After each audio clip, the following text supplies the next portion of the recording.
बरेली में सुधरा शक्ति फाउंडेशन की ओर से 20 फरवरी से 26 फरवरी तक त्रिवेणीनाथ मंदिर में श्रीमद् भागवत कथा का भव्य आयोजन किया जाएगा। इस कथा में प्रमुख रूप से श्री वृंदावन धाम से आचार्य विमल कृष्ण शास्त्री महाराज कथा व्यास होंगे।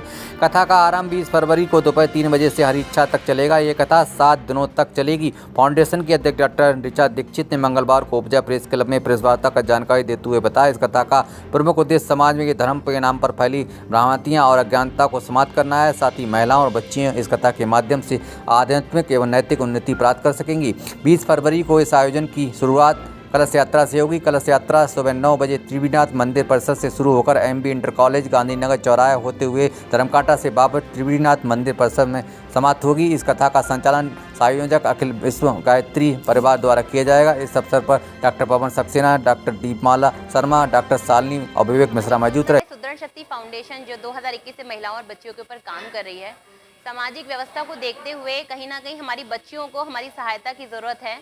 कुछ चीज़ें हम अनजाने में करते हैं, कुछ चीज़ें जानबूझ के करते हैं, कुछ चीज़ें संस्कारों की कमी के कारण करते हैं, कुछ चीज़ें सामाजिक तौर पे हम व्यवस्थाएं ना समझ पाने के कारण करते हैं। तो मुझे ऐसा लगता है एक सामाजिक नागरिक होने के कारण जो भी हमारी रिस्पॉन्सिबिलिटी है, चाहे वो हमारे घर के प्रति हो, बच्चों के प्रति हो, हमारे पति के प्रति हो, कोई भी ऐसी जिम्मेदारी जो हम नहीं निभा पा रहे हैं जिसकी वजह से सामाजिक तौर पर गलत हमारे मैसेजेस जा रहे हैं, तो मुझे ऐसा लगता है कि कहीं ना कहीं जो हमारे संस्कारों की कमी के कारण धर्म की जो कमी आ रही है, तो धर्म के द्वारा एक ज्ञान की हम लोगों ने पहल स्टार्ट की है।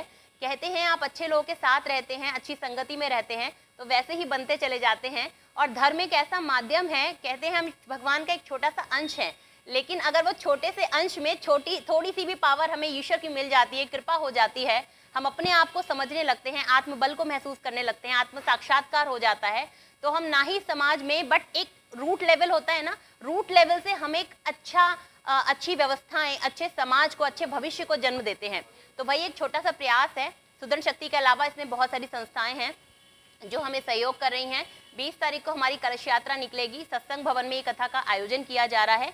20 फरवरी से 26 फरवरी त्रिवेणीनाथ मंदिर सत्संग भवन में टाइमिंग रहेगा 3 बजे से हरी इच्छा तक। तो इसमें मैं दिल से आप सभी को आमंत्रित करती हूँ। हमने कुछ स्कूल्स में भी कांटेक्ट किया था, जहाँ पर जैसे बीएल इंटरनेशनल स्कूल है, शिशु मंदिर है, कौन सा है, कांति कपूर विद्यालय है, वहाँ के बच्चे भी यहाँ पे सम्मिलित होंगे। तो बच्चियों को कभी कभी ऐसा होता है कि कुछ चीज़ें हमें घर से जो नहीं मिल पाती हैं, तो बच्चों के माध्यम से जानेंगे कि क्या उन्हें इस चीज़ की आवश्यकता लगती है, क्या उन्हें ऐसा लगता है कि हमें धर्म शिक्षा देनी चाहिए। तो अभी तो ये पहला स्टार्ट है। फ्यूचर में हमने बहुत सारी चीज़ें प्लान करी हैं सुदर्शन शक्ति के माध्यम से। श्री जी की कृपा और हनुमान भैया की कृपा के कारण ही ये संभव हो पा रहा है। इसके मुख्य आयोजक वही हैं, मैं तो सिर्फ एक माध्यम हूँ, हम सभी एक माध्यम है एक्चुअली। बट दिल से आप सभी को आमंत्रित करना चाहूँगी, सब परिवार आएँ और इस कथा में जो भक्ति ज्ञान की चर्चा होगी उसका आनंद उठाएं। श्री राम। ये श्री विमल कृष्ण शास्त्री महाराज जी वृंदावन से आ रहे हैं हमारे साथ, और वो भी एक हिंदू राष्ट्र और एक सनातन धर्म को लेके एक पहल कर रहे हैं, जिसमें उनका पूरा सहयोग है इस संस्था को।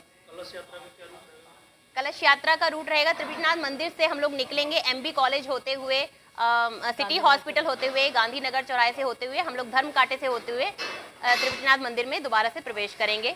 और हम लोगों ने 9 बजे से हमारी जो कलश यात्रा है वो प्रारंभ होगी और 1 बजे के बीच में इसका समापन रहेगा। बीच में हमने जलपान की व्यवस्था करी है बच्चियों के लिए, और हमारी जो भी महिलाएं माताएं आएंगी। और उसके बाद 20 से 26 फरवरी 2025 और 27 तारीख को हवन एवं भंडारा रहेगा। जी, आपकी जो फाउंडेशन है वो महिलाओं के उत्थान और बच्चियों के लिए इस तरह से और भी कोई तरीका है जो जागरूक करते हैं? जागरूक करने के बहुत सारे तरीके हैं और बहुत सारी संस्थाएं इस पे ऑलरेडी काम कर रही हैं। लेकिन अगर आप देखेंगे ना, तो कोई भी चीज़ अगर रूट से स्टार्ट की जाए, आप ऊपर ऊपर करेंगे तो परिवर्तन तो आता है, बट आप ये देखिए कि उसको जड़ से कैसे ख़त्म किया जाए। क्राइम है वो तो कलयुग है, तो बढ़ेगा ही और होते ही चला जाएगा। लेकिन आप ये देखिए, एग्जाम्पल मैं छोटा सा लूँगी कि हमारी जो बच्चियाँ हैं, महिलाएँ हैं, जब हम बाहर निकलते हैं तो कई बार हम ऐसा सोचते हैं कि हमने जो कपड़े पहने हैं, हमारा जो व्यवहार है, हमारा जो रहन सहन है, वो मतलब हमारा पर्सनल है। अगर कोई हम बोले तो शायद हम ऑफेंसिव हो जाते हैं, या हम ये बोलने लगते नहीं मेरी लाइफ है, माई वे और हाईवे वाला। लेकिन कहीं ना कहीं हमें ये सीखना ज़रूरी है कि जब भी हमारे साथ कुछ गलत होता है तो हम हमेशा समाज की तरफ देखते हैं। तो समाज की तरफ क्यों देखते हैं? क्योंकि हमें ऐसा लगता है कोई हमारी मदद करे। लेकिन क्या आपने कभी सोचा है कि हमारे ही व्यवहार से, हमारी रहन सहन से कहीं ना कहीं हमें चीज़ें प्रभावित करती हैं।